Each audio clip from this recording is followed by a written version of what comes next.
தமிழக வெற்றி கழகத்தின் தலைவர் விஜய் அவர்கள் வந்து இன்னைக்கு தைரியமாக வந்து கான்ஃபிடென்ட்டாக பேசுகிறாரு. ஆனால் ஒரு காலத்தில் ஜெயலலிதா அம்மா முன்னாடி வந்து அவர் அந்த தலைவா படத்தோட வெளியீட்டு டைமில் அப்படியே கை கட்டிட்டு இருந்தார், பயந்துட்டு இருந்தார், அவரால் ஒன்றுமே பண்ண முடியல.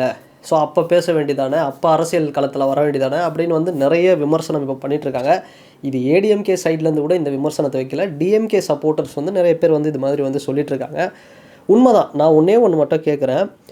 2001 நினைக்கிறேன் அந்த காலகட்டத்தில் பவரில் இருக்கும்போது ஜெயலலிதா அம்மா அவங்க வந்து பவரில் இருக்கும்பொழுது கலைஞர் அவர்கள் வந்து மிட் நைட் அரெஸ்ட் அப்படிங்கிறது அந்த டைமில் ரொம்பவே ஃபேமஸ் ஆச்சு. ஸோ நள்ளிரவில் வந்து அவர் வந்து கைது செய்யப்படுறாரு. அப்போ திமுகவுடைய ஆதரவாளர்கள், அந்த கட்சியுடைய அந்த முக்கிய தலைவர்களும் வந்து கூட கைதாகிறாங்க. ஸோ அந்த விஷயம் அப்படிங்கிறது தமிழக அரசியலில் ஒரு மிகப்பெரிய பரபரப்பாக இருந்தது. ஸோ அந்த காலகட்டத்தில் பார்த்தோம் அப்படின்னா கலைஞர் அவர்கள் 3 வாட்டி வந்து சீஃப் மினிஸ்டராக ஆகியிருக்காரு அந்த காலகட்டத்தில். ஸோ அப்படி 3 வாட்டி சீஃப் மினிஸ்டராக இருந்த அப்பேற்பட்ட தலைவருக்கே வந்து பார்த்தோம் அப்படின்னா அப்போசிஷனில் இருக்கக்கூடிய ஒரு பெரிய ஒரு லீடரை எதிர்த்து வந்து எந்த ஒரு விஷயமும் அந்த டைமில் வந்து பண்ண முடியல. ஸோ அப்படி ஒரு சூழல் இருக்கும்பொழுது 2012, 11, 13 இந்த காலகட்டங்களில் விஜய் அப்படிங்கிறவர் ஒரு நடிகர் தான். பட் அவரால் வந்து பெருசாக என்ன வந்து பண்ணிட முடியும். அவருடைய ஒர்க் அப்படிங்கிறது அவர் பாட்டு ஒரு ஆக்டிங் பண்ணிகிட்ருக்கிறாரு, ஒரு பக்கம் என்டர்டெயின் பண்ணுறாரு, ஃபேமிலி ஆடியன்ஸு இதெல்லாமே பண்ணிகிட்ருக்கிறார். அப்போ ஒரு ஃபுல் டைம் பொலிட்டிஷியனாக வரவே கிடையாது. ஏன் அரசியலுக்கு வரக்கூடிய ஐடியாவே அவருக்கு கிடையாது. பட்டு தலைவா த லீடு டைம் டு லீட் அப்படிங்கிற டெக்ஸ்ட்டு போட்டாங்க. பட் விஜய் அவருக்கு வந்து அரசியல் அந்த ஒரு இது இருக்கா இல்லையான்னு தெரியல. பட் விஜய் அவர்களுடைய சப்போர்ட்டர்ஸை வச்சு அவங்க அப்பா எஸ்ஏ சந்திரசேகர் அவர்கள் பெரிய ஒரு பிளான் பண்ணார். ஸோ ஒரு எம்பி லெவலுக்கு இல்லை பெரிய லெவலில் கொண்டு போகணும் அந்த மாதிரிலாம் பண்ணார். ஏடிஎம்கே கிட்ட கூட வந்து பேச்சுவார்த்தைலாம் வந்து நடந்தது. அப்படிங்கிற மாதிரிலாம் வந்து இத்தனை சீட்டு வேணும் அப்படிங்கிற மாதிரி சில விஷயம்லாம் போயிட்டு இருந்தது. எல்லாமே ஓகே. பட் ஆனால் இவ்வளோ ஒரு தரம் தாழ்ந்த ஒரு விமர்சனம் விஜய் அவர்கள் மேலே இப்போ வைக்கணுமா? அப்போ நடந்த அந்த விஷயம் அந்த டைமில் அவருடைய படத்துக்கு, தலைவா படத்துக்கு கடுமையான அழுத்தம் கொடுத்தாங்க. வேறு காலகட்டத்தில் டிஎம்கே இருக்கும்போதும் சரி, ஏடிஎம்கே இருக்கும்போதும் சரி, 2 கவர்மெண்ட்டும் அவர் மேலே வந்து ஒரு பெரிய தாக்குதல். இந்த காவலன் படம் டைமில் வந்து டிஎம்கே ஒரு பெரிய அழுத்தம் கொடுத்தாங்க. தலைவா டைமில் ஏடிஎம்கே அழுத்தம் கொடுத்தாங்க. 2 அரசுகளும் வந்து மாற்றி மாற்றி அவர் மேலே மிகப்பெரிய அழுத்தங்கள் வச்சாங்க. பட் அவர் அந்த டைமில் ஃபுல்லாக சரி நம்ம இந்த சினிமாவில் மட்டும் ஃபோக்கஸ் பண்ணுவோம். பட் அந்த டைம்லேயே அவருக்கு இருக்கக்கூடிய மாஸ் அப்படிங்கிறது பெருசாக இருந்தது. இன்றைக்கி இருக்கிற அளவுக்கு இல்லைன்னாலும் இதில் வந்து ஒரு முக்கால்வாசியாவது இருந்தது. அப்போவே வந்து அவர் ஏடிஎம்கேவோட அலைன்ஸு போகலாமா அப்படிங்கிற மாதிரிலாம் சில விஷயம். ஸோ அப்படி ஒருத்தர்கிட்ட பவர் இல்லாமல் அவர் வந்து ஏதோ சரி நம்ம உண்டு, நாம் உண்டு, நம்ம வேலை உண்டுன்னு போனோன்றதுனால வந்து அவர் அமைதியாக போனாரே தவிர அவர் வந்து எதிர்த்து இது பண்ணணும், ஏதாவது நம்ம வெயிட்டை காட்டணும் அப்படிங்கிறதுக்காக வந்து எந்த ஒரு விஷயம் பண்ணாமல் அவர் பாட்டு அமைதியாக அடங்கி போனார். அதுக்கு பேர் வந்து ஒரு பயமோ இல்லை ஒரு கோழைத்தனமோ அப்படின்னு இல்லை. ஆனால் இன்றைக்கி ரொம்ப கடுமையான விமர்சனம். இன்றைக்கி வந்து நிறைய பேர் வந்து பார்த்தோம்னா அஜித் சார் வந்து புகழ்கிறாங்க, விஜய் சாரை வந்து ஒரு கேவலமாக பேசிகிட்டு இருக்காங்க. பட் அன்னைக்கு பார்த்தோம் அப்படின்னா அது ஆப்போசிட்டில் இருந்தது. அஜித் சார் யாரும் மதிக்க மாட்டார், ஹெட் வெயிட் அப்படிங்கிற மாதிரி சொல்லிட்டு இருந்தாங்க. விஜய் சாரை வந்து பெருசாக வந்து இது பண்ணாங்க. ஸோ அப்படி இருக்கக்கூடிய ஒரு நடிகரை இன்றைக்கி வந்து அரசியலுக்கு வராரு அப்படின்னும் போது இவ்வளோ தரம் தாழ்ந்த விமர்சனங்கள் வந்து தேவையில்லை அப்படின்னு தான் சொல்கிறேன். ஏன்னா ஏதோ ஒன்று பண்ணணும் அப்படின்னு வராரு.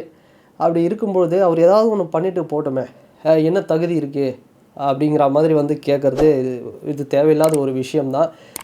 ஒரு படமும் இன்றைக்கி சாலிடாக சினிமாவில் இல்லைன்னா ஒரு படமும் சாலிடாக 500 கோடி கலெக்ஷன் அடிக்கக்கூடிய அளவுக்கு அவருக்கு ஒரு தகுதி அப்படிங்கிறது இருக்குது. அப்படி வந்து தமிழ்நாட்டில் இருக்கக்கூடிய தாய்மார்களுடைய மனசில் இருக்கக்கூடிய ஒரு நடிகர் நிறைய பேர் வந்து பார்த்தோம்னா அவ்வளோ சப்போர்ட் வந்து அவருக்கு பண்ணுறாங்க. அப்படி இருக்கக்கூடியவர் எல்லாத்தையும் தூக்கி போட்டுட்டு சினிமாவை விட்டுட்டு சம்பளத்தை விட்டுட்டு இன்றைக்கி வந்து மக்களுக்கு ஏதாவது ஒன்று பண்ணணும் அப்படிங்கிறதுக்காக வராரு அப்படின்னா முடிஞ்சால் வந்து நம்ம சப்போர்ட் பண்ணலாம். பட் இவ்வளோ கேவலமான தரம் தாழ்ந்த விமர்சனங்கள் அதுதான் சொல்கிறேன். பவரில் இருக்கிறவங்களாம் எதுவுமே பண்ண முடியாது அவ்வளோ சீக்கிரம். ஸோ பவரில் இன்றைக்கி விஜய் மட்டும் இல்லை, எல்லோரும் கேட்குறது இருந்தாலும் எல்லாருமே கேட்கலாம். ஸோ அன்றைக்கி பார்த்தோம்னா எல்லாருமே எல்லா கட்சிகள்லையுமே இன்றைக்கி வந்து சீமான் அப்படின்னு வந்து தலைவர் பேசுகிறாரு. அன்றைக்கி ஜெயலலிதா அம்மா இருந்தபோது வந்து இந்த அளவுக்கு பேசினாரா? கம்மி தான். நிறைய பேர் நம்ம லிஸ்ட் அவுட் பண்ணிகிட்டே இருக்கலாம். இன்றைக்கி எல்லாருமே பேசுகிறாங்க. அன்றைக்கி ஏன் பேசலை? அன்றைக்கி பேசுனாங்கன்னா அவங்க பவரில் இருந்தாங்க. சரி அவங்க மேலே வச்சுருக்கிற மரியாதை, சரி அவங்க வேலையை பார்த்தாங்க. பட் இன்றைக்கி ஏதோ ஒரு பெரிய பெரிய தலைவர்கள் இருந்தாலும் சரி இல்லைனாலும் சரி, பட் அவர் வர வேண்டிய ஒரு காலகட்டம் வந்திருக்கிறாரு. அதனால் வந்து போல்டாக பேசுகிறாரு. இதுதான் உண்மை. ஓகே, இது ஒரு விஷயம் இருக்கட்டும். இன்னொரு பக்கம் பார்த்தோம் அப்படின்னா இப்போ ரீசெண்டாக யாரோ ஒரு பேச்சாளர் வந்து பேசிகிட்டு இருக்கார். ஒருத்தர் வந்து டான்ஸ் ஆடுறாரு அப்படிங்கிறதுக்காக வந்து நாட்டை வந்து கையில் கொடுத்துட முடியுமா அப்படிங்கிறாரு. என்ன தகுதி இருக்குது, டான்ஸ் மட்டும்தான் ஒரு தகுதி அப்படின்னு கேட்குறாரு. பட் டான்ஸ் மட்டுமே ஆடிட்டு அவர் வந்து ஏதோ ரோட்டில் வந்து குடிச்சிட்டு டான்ஸ் ஆடல. ஒரு டான்ஸ் அவர் ஆடுறாருன்னா அந்த ஆட்டத்துக்கு அவர் வாங்குகிற சம்பளம் அப்படிங்கிறது 200 கோடி. ஒரு படத்துக்கு அப்படிங்கிறது விஜய் அவர்களுடைய சேலரி எவ்வளோ, 200 கோடி. அது மட்டும் இல்லாமல் ஹையஸ்ட்டான ஒரு கலெக்ஷன் பண்ணக்கூடிய ஒரு நடிகர்களில் அவர் வந்து இருக்கிறாரு. அந்தளவுக்கு ஒரு பிஸ்னஸ் இருக்குது. ஸோ இவ்வளோ வந்து விஷயம் வந்து சொல்கிறாங்க. இது வந்து என்ன சொல்கிறாரு, அவர் வந்து ஒரு டிஎம்கே சப்போர்ட்டர் தான். இப்போ நான் வந்து ஒன்று கேட்குறேன். இப்போ உதயநிதி ஸ்டாலின் அவர்களும் வந்து பார்த்தோம் அப்படின்னா அவர் வந்து ஒரு நடிகர், விஜய் அவர்கள் நடிகர். 2 பேருமே நல்ல நல்ல படங்கள் வந்து கொடுக்குறாங்க. பெட்டராக இப்போ வந்து பார்த்தோம்னா உதயநிதி ஸ்டாலின் அவர்கள் லாஸ்ட்டாக சில நல்ல படங்கள்லாம் கொடுத்தாரு, நான் இல்லைன்னு சொல்ல. பட் அவரை விட ஒரு பெஸ்ட் என்டர்டெய்னர். விஜய் சார் மாதிரி டான்ஸே ஆட முடியாதுங்க. ஸோ அந்த டான்ஸ் ஒரு கூத்தாடிக்கு வந்து நம்ம நாட்டை கையில் கொடுத்துட்டோம்னா அவர் மாதிரி ஒரு டான்ஸே ஆட முடியாது. ஸோ அது மட்டுமே ஒரு குவாலிஃபிகேஷன். ஆனால் அது மட்டும் கிடையாது. கடந்த ஒரு 25-30 வருஷமாக பல பேருக்கு பல உதவிகள் வந்து பண்ணிகிட்ருக்கிறாரு. அவருடைய அந்த விஜய் மக்கள் இயக்கம் சார்பாக, ரசிகர் மன்றம் சார்பாக நிறைய பேருக்கு வந்து நல்லது பண்ணியிருக்கிறாரு. இப்போ நான் வந்து ஒரு அஜித் ஃபேன் தான். பட் நானே வந்து ஓப்பனாக சொல்லுவேன், விஜய் அவர்கள் என்னென்ன நல்லது பண்ணியிருக்கிறாரு அப்படிங்கிறது எனக்கு தெரியும். ஸோ அதை பார்த்ததுனால தான் வந்து நம்ம சொல்கிறோம். ஸோ அதை தாண்டி இன்றைக்கி விஜய் பயிலகம்னு ஒரு விஷயம் இருக்குது. எத்தனை மாணவர்கள் வந்து படிச்சுட்ருக்குறாங்க, அதில் எத்தனை பேர் பயன்பெறுறாங்க, இது மாதிரியான விஷயங்கள்லாம் வந்து நம்ம போய் பார்க்கணும். ஸோ எடுத்த உடனே வந்து பார்த்தோம் அப்படின்னா விஜய் வந்து இன்னத்துக்கு வராரு, வேஸ்ட்டு, அதெல்லாம் வந்து வேலைக்கு ஆகாது, இப்படி சொல்லி இது என்னென்னா, இப்போ வந்து ஒரு ராமதாஸ் ஐயா இருக்கிறாரு, அவருடைய மகன் அன்புமணி ராமதாஸ் ஐயா அவர் வராரு. அப்போ எந்த ஒரு விமர்சனமும் இல்லை பெருசாக. உதயநிதி ஸ்டாலின் அவர்கள் வராரு, எந்த ஒரு விமர்சனமும் பெருசாக இல்லை. கேப்டனுடைய 2 மகன்கள் வராங்க. இவங்க எல்லாருக்குமே பார்த்தோம் அப்படின்னா ஏதோ ஒரு அரசியல் பின்புலம் இருக்குது, பின்னாடி பெரிய பேக்கப் இருக்குது, சப்போர்ட் இருக்குது. விஜய் எதுவுமே கிடையாது.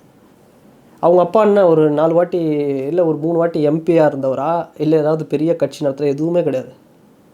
விஜய் அப்படிங்கிறவர் இன்றைக்கி இவ்வளோ கூட்டம் இருக்குன்னா அதுக்கு காரணம் அவருடைய உழைப்பு மட்டும்தான். அவருடைய உழைப்பு, அவருடைய அந்த இவ்வளோ பணம் இருக்குன்னா அதுக்கு காரணம் அவருடைய உழைப்பு மட்டும்தான். ஸோ அதை வச்சு ஏதோ பண்ணுறாரு, அவருடைய கூட்டத்தை வச்சு ஏதோ நல்லது பண்ணுறாருன்னா, ஸோ முடிஞ்சால் வந்து போட்டியிட்டு பார்ப்போம். 2026 அவர் போட்டியிட்டு பார்க்குறாரு, வின் பண்ணுறாரு. முடிஞ்சால் வின் பண்ணட்டும். இல்லைனா மக்கள் வந்து அவருக்கு ஒரு பதிலடி கொடுக்க போகிறாங்க.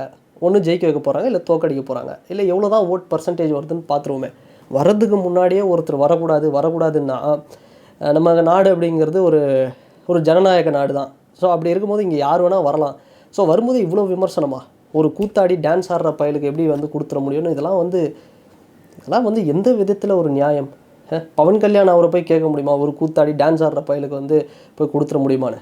அவரால் ப்ரூவ் பண்ணார், பல எலெக்ஷன் கண்டெஸ்ட் பண்ணார், இறங்கி ஃபீல்டு ஒர்க் பண்ணார். இப்போ பார்ப்போம், ஜனநாயகன் வந்து இப்போ இன்னும் ஒரு மாதத்தில், ஜூன் மாதத்தில் முடிஞ்சிட போகுது, அந்த படத்தோட ஷூட்டே முடிய போகுது. அதுக்கப்புறம் அவர் என்ன பண்ண போகிறாரு, அடுத்த ஒரு வருஷம் என்ன பண்ணுறாரு, அதுக்கப்புறம் என்ன பண்ண போகிறாரு, இதெல்லாம் பார்த்துட்டு அவரை வந்து நம்ம சூஸ் பண்ணுவோம். வர்றதுக்கு முன்னாடி இவன் ஏன் வரணும், இவனுக்கு இதெல்லாம் வேலையா அப்படின்னா அப்போ எப்படி தான் இது, எனக்கு ஒன்றுமே புரியல. ஸோ இதுக்காக தான் இந்த வீடியோ அப்படிங்கிறது. ஸோ இந்த வீடியோ பற்றின உங்களோட கருத்துக்கள் என்ன அப்படிங்கிறத இந்த கமெண்ட் செக்ஷனில் பதிவிடுங்க. அண்ட் வேறு ஒரு வீடியோவில் வேறு ஒரு கான்டென்ட்டில் நான் உங்களை பார்க்குறேன். பாய்.